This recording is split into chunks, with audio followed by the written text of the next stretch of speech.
Dracarys.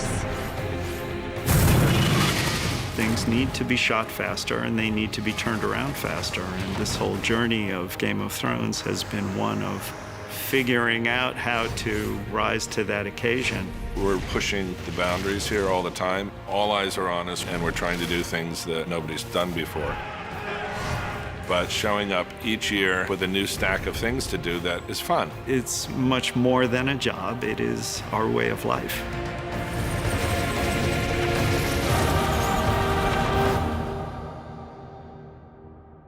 There's a lot about working on a project like this that's like joining the circus. We move 10,000 miles away from home and we put up our tent to put on our little show, and then we tear the tent down and move it somewhere else. We have 4 supervisors on the ground with us starting out.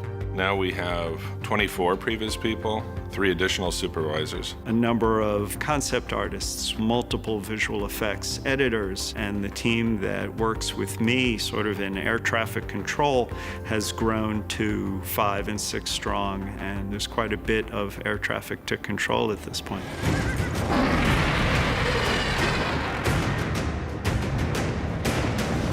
The biggest challenge for visual effects is defining what the workload is.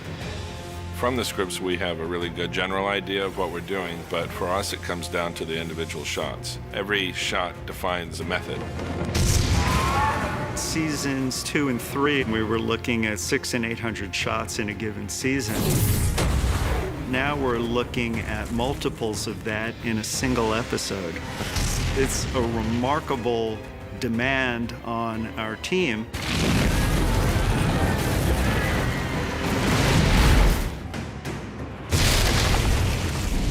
It's hard to say what's my favorite shot because we've done so many, but the one that's in my mind right now is the frozen lake. Syrian does a strafe, which we follow, and then we tilt up just in time for Drogon with Dany on his back to land on the island. And we're running with the whites toward the dragon, and he strafes us and wipes us all out.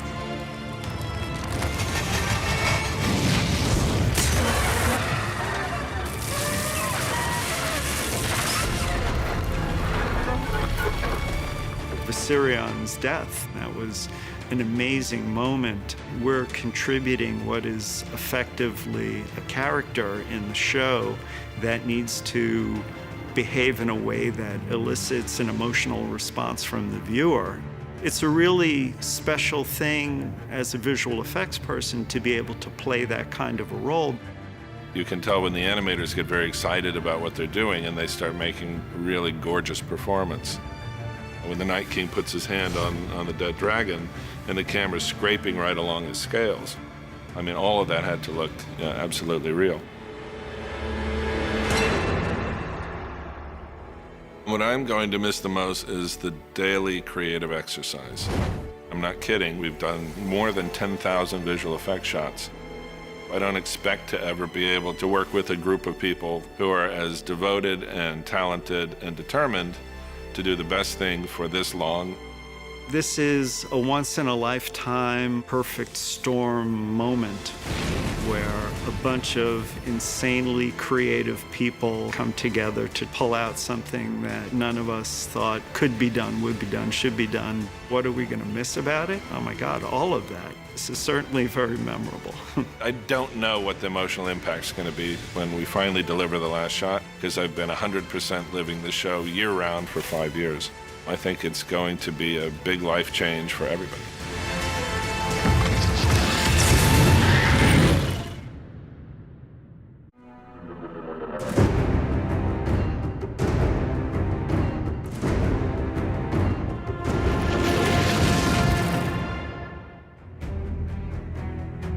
When you read the scenes, there's a journey in there.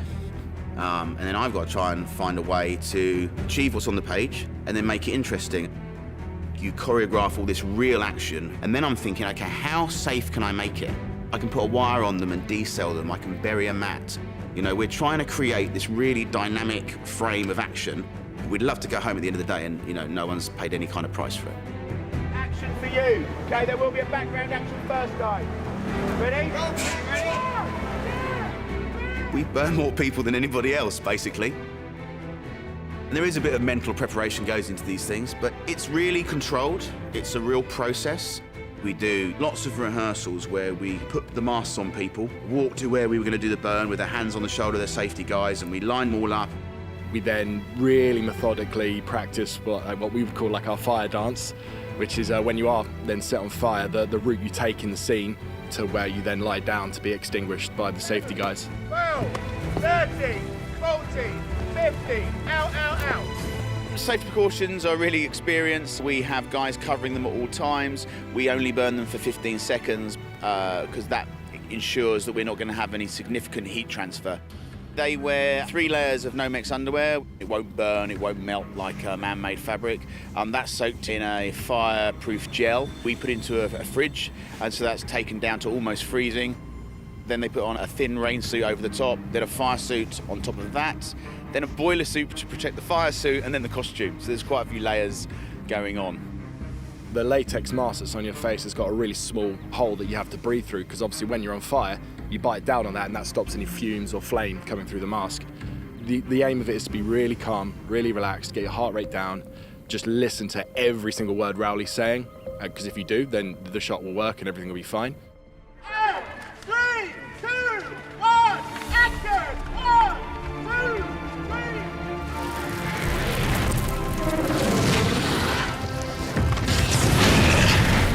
The show just keeps getting bigger. We did 73 full fire burns during Loop Train. We did 20 in one shot. That was a record for TV. We didn't do it wantonly to set a record. I was aware of it, obviously, and everyone likes that. But, you know, it was for the shot. That was the shield wall and everyone getting hit. So it had a purpose, not just a record.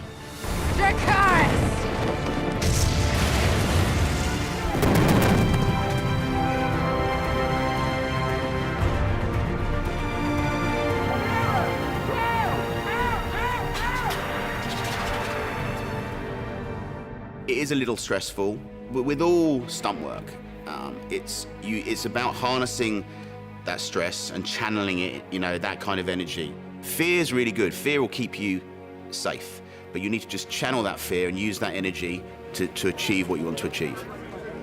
Yeah. Happy days.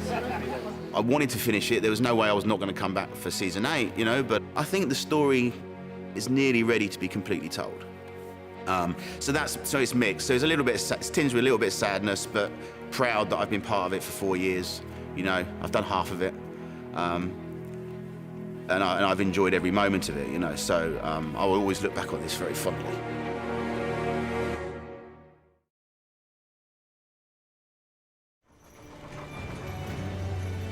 The best part of being a camera operator on Game of Thrones is the privilege of making a story with the camera in front of some of the best artists in the world, reading the best words that I've heard written for a long time. My name's Sean Savage. I'm the A camera operator on Dragon Unit, Game of Thrones. I started on Game of Thrones 2010. One of the first scenes I operated on Game of Thrones was some of the Night's Watch leaving the tunnel to go north beyond the wall.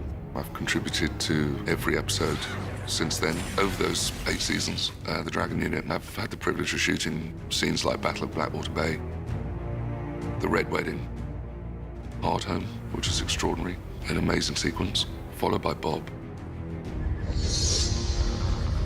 and then followed last year by The Ice Lake. I think by the end it'll be close on 73 episodes.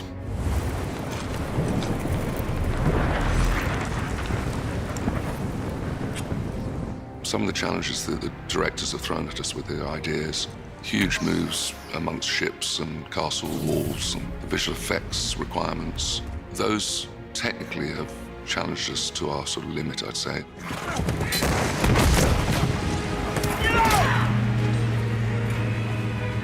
I think if you ask me what my favorite scene over those 8 years was, it's when Jon Snow is forced to the ground and then trampled, and this seemingly immortal hero of ours looks like he's close to the end. Something that Miguel Sapochnik, the director, put into the show. It wasn't entirely scripted like that. Kit went to ground, I stood over him, and these stunt guys piled in, and we had a sort of safe word where we could call it off at any point. We had to see that the light closed up so on Kit's face. And at that point, I just urged Kit to get off the ground and stand up again. And I think you can see that it is a true struggle. Bob was by far the biggest challenge, the scale of it, the organisation, and the ambition that Miguel had. The attrition of going into that situation every day solidly for 23 days was a huge challenge. 1, 2, 3, 4, 5, 6, fire! The nature of the story of Game of Thrones and the landscape it's set in has really thrown it at us. We've abandoned sets because of floods, rock falls, snowstorms, wind. It wouldn't be Game of Thrones if these things didn't crop up. Not knowing that I would end up doing 8 years on the biggest show in the world, Game of Thrones has been absolutely fantastic because it was the right time, right place. My level of experience at the time was suited, I think, to the show. I put the right team around me on the Dragon unit.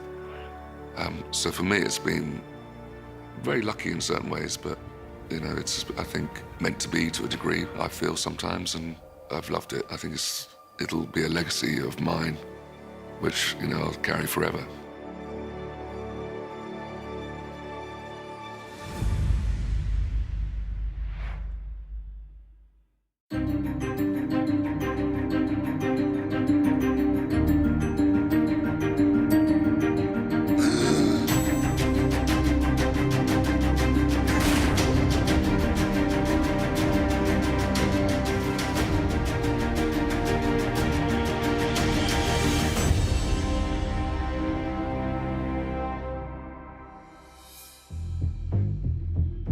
The process of prosthetics is something I don't think people are quite aware with how extensive it is. It's such a complex department, and the build that goes into these things is quite time-consuming. From seeing our actor come to our studio and we take a head cast of him, to sticking a makeup on set is, you know, it's quite a long build time. But I think what's great for us is that it's lovely to see all our hard work and all these things we've built actually make it to the screen as well at the end of the day.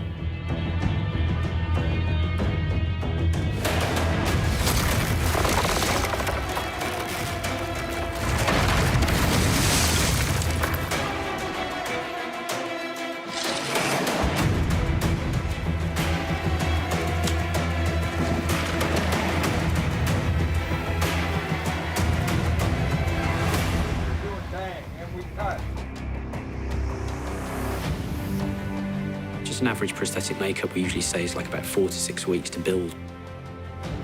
We have so many patient actors that sit in our chair for like 4, 6 or 8 hours at a time. So by the time we usually step on set to do a rehearsal, we've already pretty much done a full day's work. So to then film and have our fun on set, making sure everything's not falling off people for 12 hours. The de-rig in the evening can take a good an hour, you know, or 2 hours. People are quite unaware of the length of time and the process that goes into these things.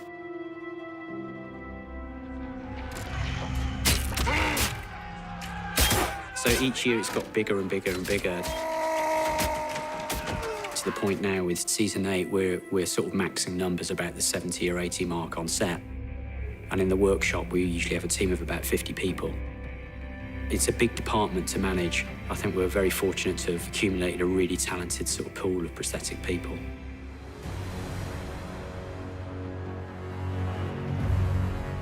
I got hired season 4.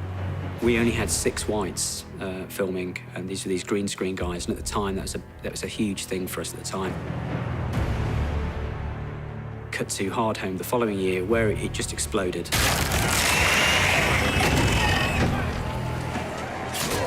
We had something like about 40 to 50 prosthetic guys out there at any one time applying the whites and the white walkers.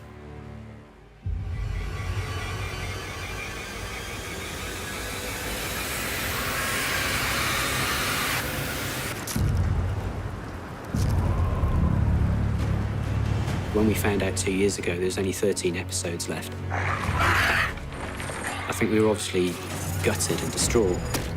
But I think it's real testament to the guys that they stuck to the word, and they're basically finishing the franchise when it should naturally end.